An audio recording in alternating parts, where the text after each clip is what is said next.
l'osier. Donc l'osier, pour tout le monde, c'est donc du saule. Hein, c'est la pousse de l'année en fait. On coupe l'osier tous les ans.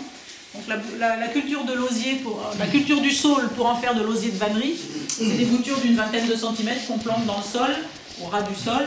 Donc habituellement je suis visitée derrière, mais bon avec la météo, j'ai un petit carré une mini oseraie, avec une variété différente sur chaque rang, ce qui n'est pas conseillé à faire quand on cultive de l'osier.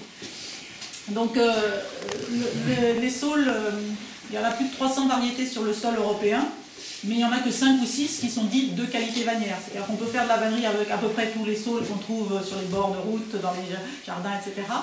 En vannerie amateur. En vannerie professionnelle, c'est déjà plus compliqué. En vannerie amateur, on peut aussi faire de la vannerie avec du saule frais qu'on vient de récolter.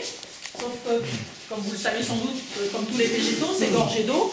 Donc si on fait de l'osier avec de la vannerie, on presse de l'osier frais, on obtient quelque chose comme ça une fois sec, c'est-à-dire, vous voyez, il y a beaucoup de jeu, c'est mou, ça je l'ai fait l'année dernière avec les osiers de mon jardin. Je savais que ça allait se rétracter, j'ai serré mais à mort, le plus fort que je pouvais, j'ai tassé comme une bête, vous voyez, c'est quand même comme ça. Alors pour un objet, j'allais dire, relativement décoratif et qui ne servent pas à grand chose et qu'on va poser dans un coin, c'est pas très grave. Sauf que si vous imaginez faire un panier mou comme ça, une anse ne tiendra jamais. Pour comparer, donc l'osier, je vais vous expliquer rapidement comment ça se cultive, mais pour comparer, excusez-moi, donc l'osier, quand on le récolte, on le fait sécher avant de le travailler en vannerie professionnelle. Et vous voyez, ça c'est de l'osier qui a été récolté. Donc osier récolté, travaillé tout de suite. Osier récolté, séché plusieurs mois, puis retrempé quelques heures avant de travailler. Et vous voyez, vous pouvez y toucher, vous verrez la différence de tenue, de rigidité. C'est le même osier à l'origine? Oui, qu'il soit brut. Alors, l'osier, quand on le récolte, il est brut, c'est-à-dire avec son écorce. On dit écorce ou peau en osiericulture. Donc, vous avez autant de couleurs que de variétés. Il y a des nuances de vert, des nuances de jaune, des nuances de marron, un peu rouge voyant, il y en a peu de rouge. Malheureusement, ils perdent leur belle couleur qu'ils ont quand ils sont frais.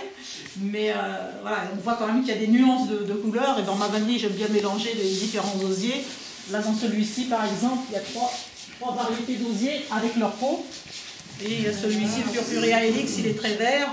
Celui-ci, c'est du Purpurea, il a des couleurs un peu mordorées. Et celui-ci, c'est le même que Maé tressé. C'est du Triandra noir de Vilaine. Quand il est frais, il est vraiment noir. Mais quand il sèche, il devient ce marron un peu chocolat.